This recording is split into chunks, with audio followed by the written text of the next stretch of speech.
Hey there, party people. I feel a great disturbance in the force. It's telling me apple, orange, cranberry, onion. It must be talking about Juice. That can only mean one thing. Juice WRLD's first posthumous album must have just released. Let's go give it a listen. Please don't make me review this album.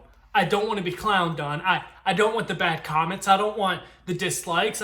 It's an average album at best. It might even be below average. Your haircut looks good. Wait, you really think so? Yeah, whatever. Just review the album. Okay.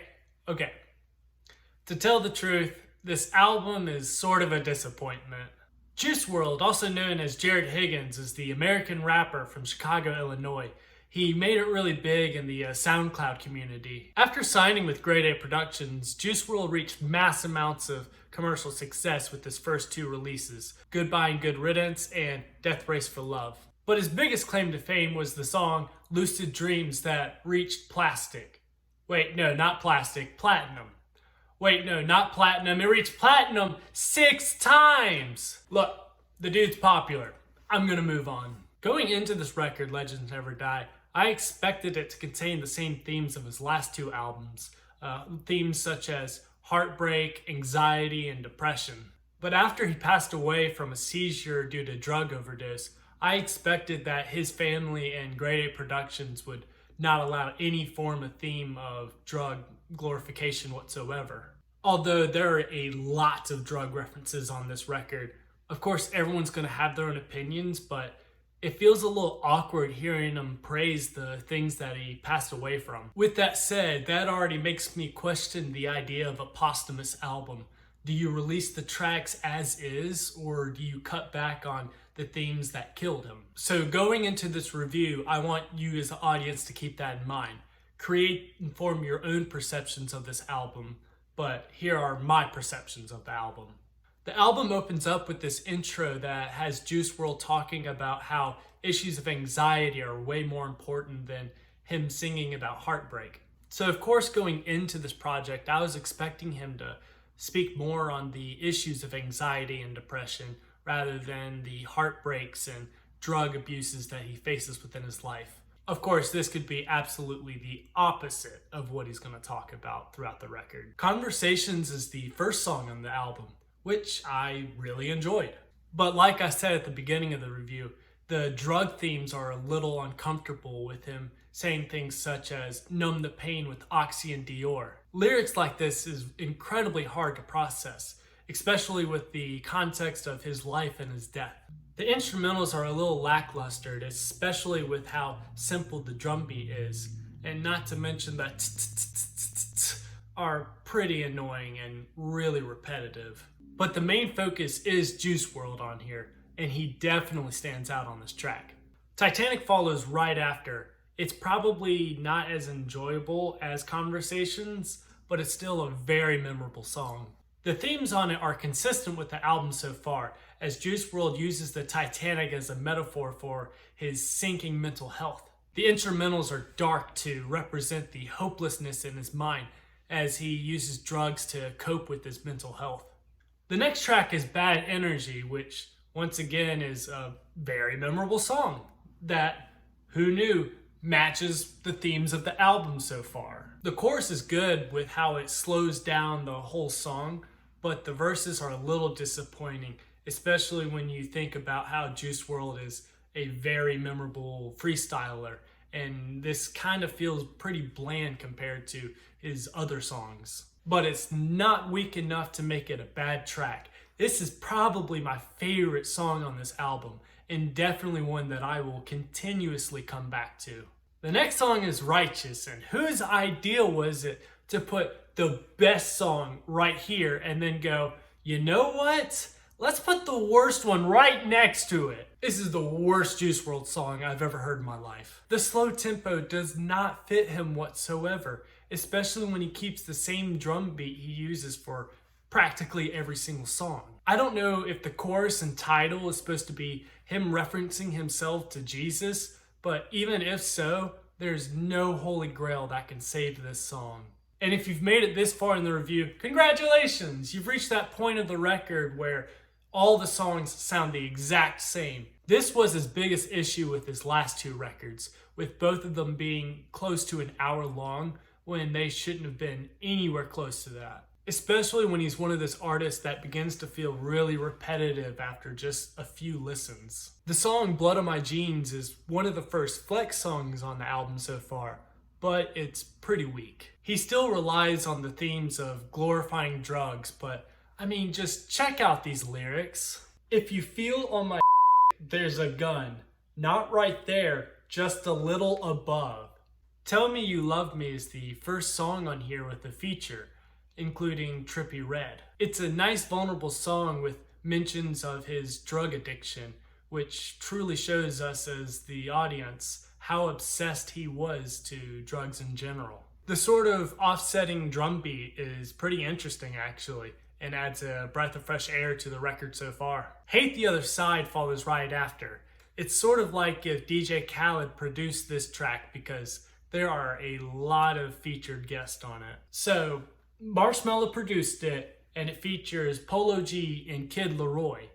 Other than that, there's not much else to talk about. It kind of just feels like another average Juice WRLD song. The Get Through It interlude is nice, with Juice WRLD talking about how to overcome mental health, but at the same time, it kind of contradicts himself within the themes on this record so far, because every single song is him rapping about how his mental health is already in shambles. I don't think this is a bad thing. If anything, this is a very good message to contradict yourself on, to go ahead and spread the positivity of finding a way to overcome mental health. But at the same time, I wonder if Juice WRLD, when recording this interlude, was trying to trick himself and everyone else in the world to think that his mental health was more positive than it truly was. Life's a Mess is the next song featuring Halsey.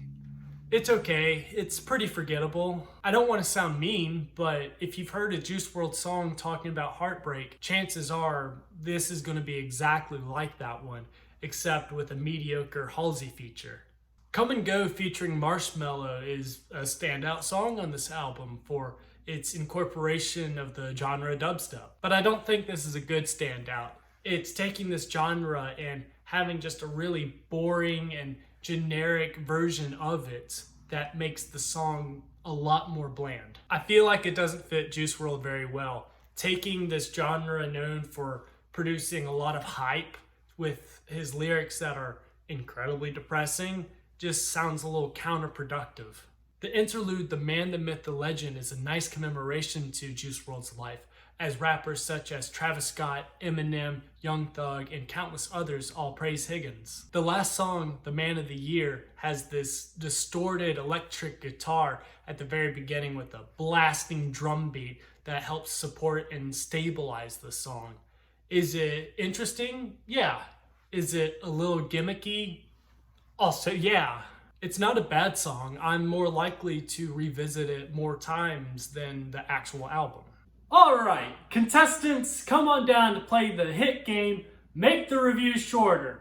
I'll ask you a question and your answer should be a way to get the host to stop blabbering his mouth. Andrew, your question is, what songs sound exactly the same on the album Legends Never Die by Juice WRLD? Ooh, I know this one. Alright, here we go. I Want It, Fighting Demons, Wishing Well, Screw Juice, Up, Up, and Away, Stay High, and Can't Die? Correct! Congratulations, you've won the grand prize, an all-inclusive trip to go yourself. Oh yeah!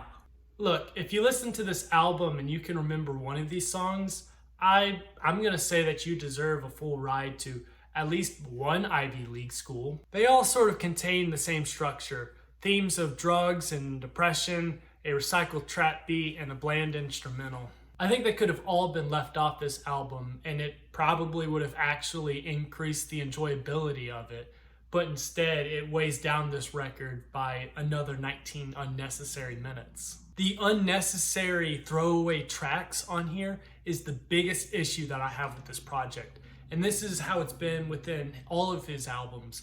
He has really good songs, and he's a very good songwriter, but I don't want to waste 19 minutes of my life getting to the one good song. And I think that's how you need to approach this album. Tracks like Conversation and Bad Blood are songs that I really enjoyed and I will come back to, but I'm not going to sit through 7 songs that are very mediocre just to get to them. This isn't a knock against Juice WRLD. The dude is incredibly talented, and his best songs are clearly proof of that. It's just albums such as this one are hard to sit through. It's an hour-long record with maybe 20 minutes of true enjoyability to it. I would rather take those 20 minutes and compose my own playlist of them than to listen through this album where half the tracks are just going to be mediocre. So let's just go ahead and wrap up this review. There are some really good songs on this record, but at the same time, that doesn't necessarily make this a good record. Truly what hurts Legends Never Die is the overall length and blandness to the middle songs. There's not a whole lot of depth that just makes them all feel really mushed together. I think if these songs were cut, or even if half of them were cut, that would have drastically made this such a better album. Like I said earlier in this review, there are songs on here that I will definitely return to, but I just don't want to dig through this album to find them. As a way of commemorating Juice WRLD, I think the interludes are good, but they're a little long and kind of cheesy at times. Especially the outro, Juice WRLD Speaks from Heaven. That one was kind of a head scratcher for me. I give this record a 5 out of 10, but if they cut all of the middle songs, I would easily give this a 7 out of 10. It's just the runtime kills this record. But I think I've talked enough about this album. Juice WRLD was a generational talent and a huge impact on our culture today. It's devastating how young he passed away, but his music will always carry his legacy. Rest in peace. Hey there, party people. Thank you so much for checking out this video. If you liked it, consider subscribing and checking out some of my other content. Leave a comment down below. Let's talk about music. Let's talk about something. As always, I hope everyone's happy and I hope everyone is safe. Thanks.